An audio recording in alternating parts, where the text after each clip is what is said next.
In this video, I want to talk to you about how to form a jazz band. It's Paul Tobey from jazzmental.com. And if you thought to yourself, I want to put my band together and I want to make it successful, do I need any guidance or advice? And that's what this video is about. I've got 7 things that are absolutely critical in order for your project band to be successful. So whether this is your first jazz band you're putting together, or you've done it before and you made a few mistakes and you want some guidance on creating a new one, then this is the video for you. Try to remember that there are 7 things here and every single one of them are important. So stick around to the very end so you can hear them all. We'll get started in just a second.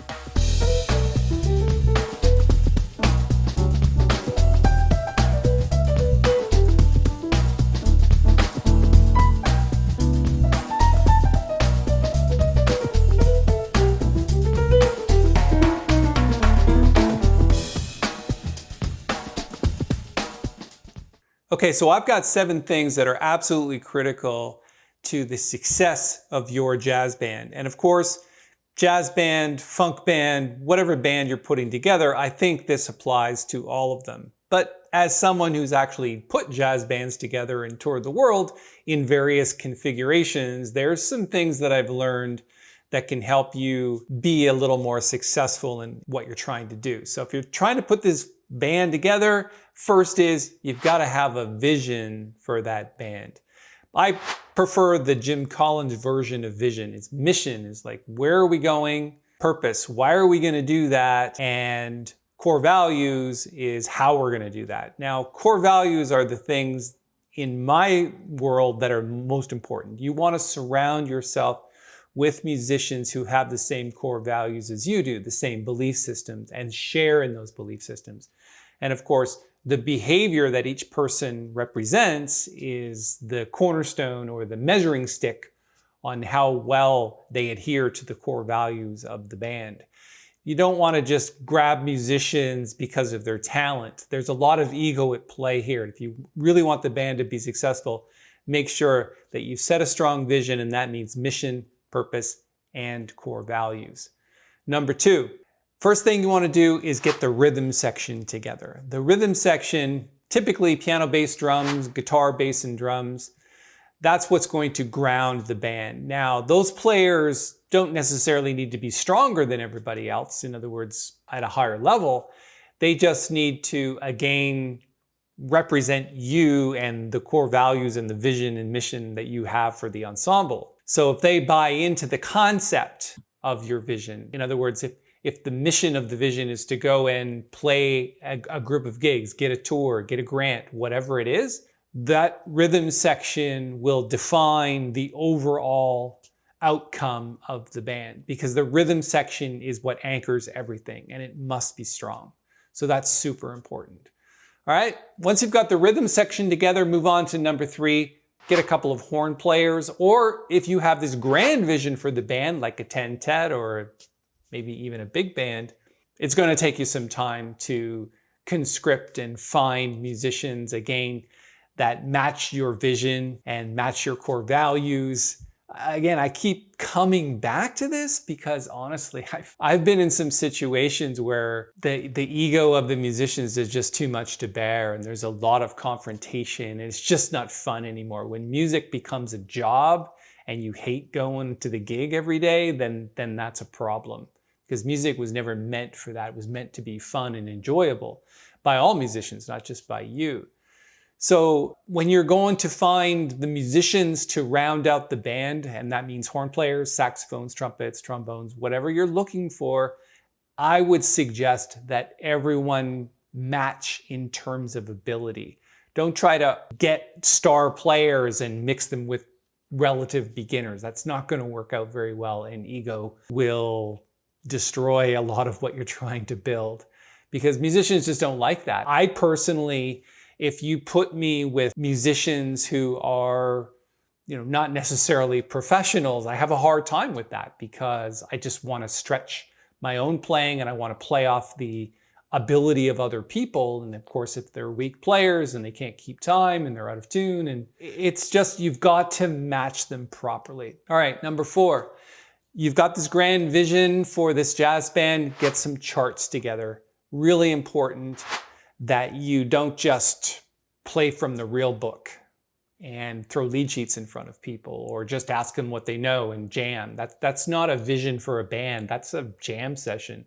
And that's not going to take you very far. So if you really want to form a jazz band, try to get some charts together. If you can't do that yourself and you're not a great arranger and you're weak in that area, go find somebody to join the band that's a good arranger, or at least hire somebody that can put some charts together, or go buy some charts. Because musicians like that structure. They don't necessarily like a free-for-all.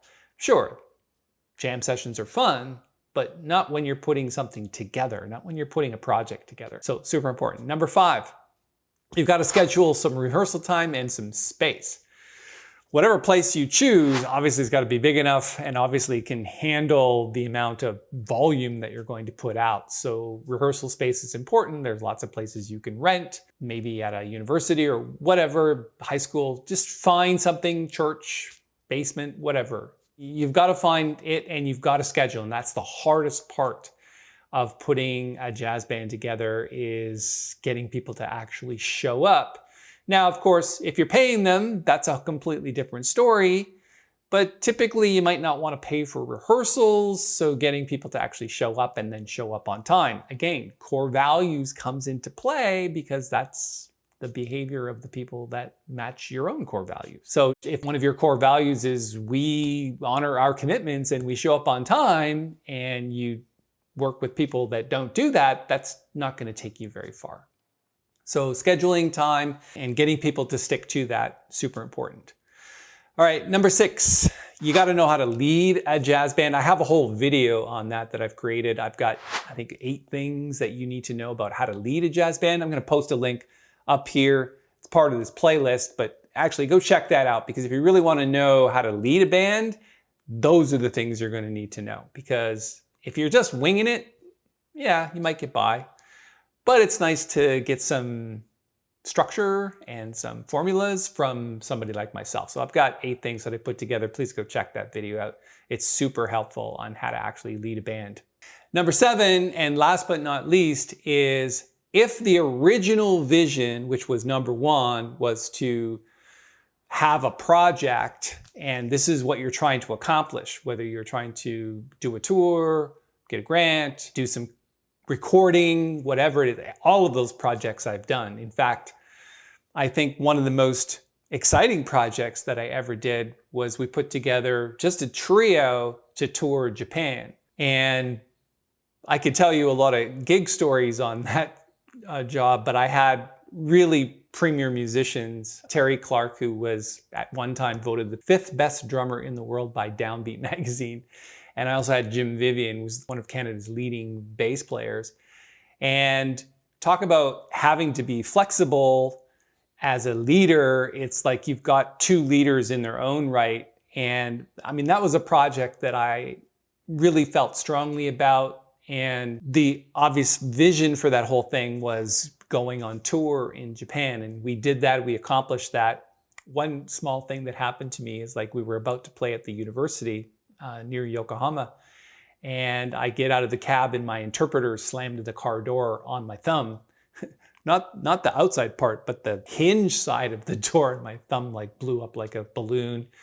And I actually did the gig, put it in ice for like a couple hours, did the gig, and then went to the hospital. They looked after me. So there's lots of things that can happen on the road that you don't necessarily anticipate. So if the vision and the goal was, mission, purpose, core values, which is where we started, number 7 is ultimately get it done. You have to complete your mission.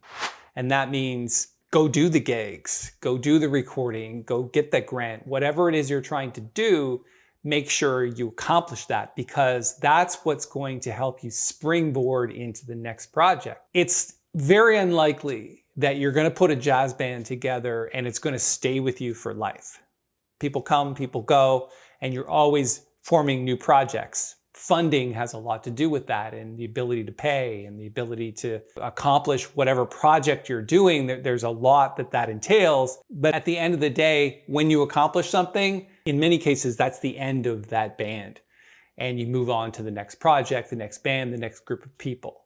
But again, every time you do this, you're going to learn a lesson. But these 7 things are critical in order for you to form a jazz band and be successful at it. I hope you enjoyed your time with me. Thanks a lot.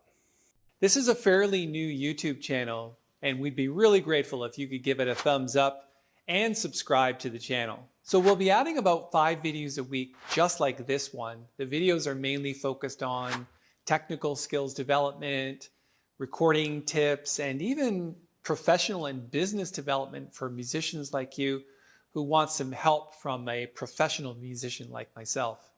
So I've toured 17 different countries, made 8 albums, was signed to a really good label, and made a full-time living as a professional artist.